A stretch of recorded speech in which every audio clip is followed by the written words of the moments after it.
Los derechos humanos desde la antigüedad han tenido su inicio desde un término no conocido, em, en el cual se empezó a explorar un poco al darse cuenta la humanidad del trato inhumano se les hacía, em, siendo oprimido, siendo torturado, siendo esclavo por opresores que tenían dominio sobre esas personas, por lo cual se empezaron a concebir ideas de que no había diferencia, de que todos debían ser iguales, todos debíamos ser iguales, y de manera que empieza una lucha a través del tiempo, personajes que defendieron estos derechos humanos y otros que no estuvieron de acuerdo al término de que todos debíamos tener los mismos derechos. De manera que siempre han habido y hasta ahora aún se concibe hechos de tortura, hechos de esclavitud, por ejemplo, la trata de blancas, em, eh, la vulneración de derechos como a la salud, el derecho a la alimentación, por eso vemos desnutrición, el derecho a las condiciones dignas de vida, las cuales abarcan todo esto, el tema de la educación. Vemos que aún parece ser un privilegio, de manera que aunque todavía se siguen vulnerando estos derechos y han sido una lucha y hoy en día todavía son una lucha,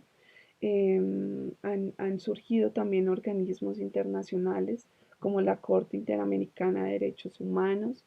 em, las cuales han defendido los derechos internacionales, porque ahora se concibe el derecho no solamente por países, sino que los derechos humanos son universales. De manera que vamos a ver, por ejemplo, en esta oportunidad, dos ejemplos en los cuales se han vulnerado los derechos fundamentales del ser humano, como es el derecho a la vida, en los cuales pues vamos a ver dos ejemplos eh, que lamentablemente ocurrieron en Colombia. Uno de ellos ocurrió en el año 2002 al 2008, es conocido como los falsos positivos, donde personas civiles de las áreas urbanas y rurales fueron víctimas del Estado, pues estos en ese tiempo de guerra con estos grupos armados y ilegales y el Ejército Nacional, gobernado en ese tiempo por Álvaro Uribe Vélez, solicitaba unas unos resultados de positivos de muertes de personas en combate, de manera que eh, usan personas, o sea, traen de otros lugares a campesinos, a personas del común, a personas, a la población civil con limitaciones físicas, mentales, y son llevados al campo de guerra y son asesinados para hacerlos pasar como positivos del ejército y de esta manera ocurre un crimen de lesa humanidad declarado por la Corte Interamericana de Derechos Humanos, donde esta, eh, digamos que infringe el Estatuto de Roma en el artículo 7, el cual se entiende por el ataque sistemático, los crímenes de lesa humanidad se entiende por el ataque sistemático o generalizado contra la población civil y con conocimiento de dicho ataque. De manera que es sancionado por la Corte Interamericana de Derechos Humanos como un crimen de lesa humanidad. En este caso, pues Vemos también otro ejemplo en los cuales, pues, bueno, realmente los crímenes de lesa humanidad, digamos que fundamentalmente son los siguientes: asesinatos, desplazamiento forzado y torturas. De manera que de este mismo también encontramos otro ejemplo, el cual es el ataque que se ocasionó, que fue una masacre del Aro. Este es un lugar de Colombia, el cual ocurrió esta masacre el 22 de octubre de 1997, según el tiempo. Un grupo aproximadamente de 150 paramilitares de las Autodefensas Unidas de Colombia incursionaron en el corregimiento del Aro y Tuango y asesinaron a 16 personas. Em, los paras permanecieron en el lugar durante 10 días, durante los cuales quemaron 42 de las 60 casas, robaron ganado, torturaron personas y obligaron a 700 personas a desplazarse. Durante el tiempo que duró la incursión, no hubo presencia de la fuerza pública. De manera que vemos ahí una ausencia del Estado, lo cual lo hace cómplice y es condenado o es sancionado como un crimen de lesa humanidad. eh, y el Convenio de Ginebra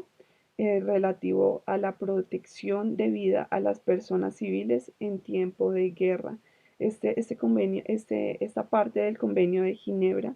habla que la fuerza pública prestar, eh, debe prestar esa seguridad a la población civil en momentos de guerra, en crímenes de guerra, y como lo que ocurrió en este momento en el Aro. Entonces hubo ausencia de estas fuerzas públicas y, y lastimosamente muchas personas perdieron la vida y fue un ataque sistemático a toda la población. De manera que esto también fue sancionado como un crimen de lesa humanidad y pues el Estado en este caso fue condenado por esos hechos. Muchas personas han vivido estas terribles experiencias. Sin embargo, se han tomado medidas por parte del Estado por estas sanciones, como por ejemplo la unidad para las víctimas del conflicto armado, donde se trata de hacer una reparación y no olvido de estas situaciones que vivieron las víctimas, de manera que lo que se hace es restaurar en cierto modo esta parte que ellos han sufrido a causa de la guerra en Colombia, para que haya quizás un cambio o un restablecimiento a estos temas del conflicto armado. Es necesario la participación y la reconciliación de la población civil con el Estado, de manera que es necesario que se creen nuevos, nuevos lazos entre el Estado y la población civil para volver a restaurar realmente a la población víctima y que estos sean reconocidos y se garantice una no repetición de los hechos. De manera que específicamente esta declaración de, de los derechos humanos nos habla de que todos debemos ser libres, debemos ser iguales, debemos tener dignidad y pues este es el reto del Estado, este es el reto del trabajador social, procurar a la población ofrecer o crear espacios para que se promuevan condiciones dignas a través de políticas públicas y bueno, a través de nuestro servicio a la comunidad.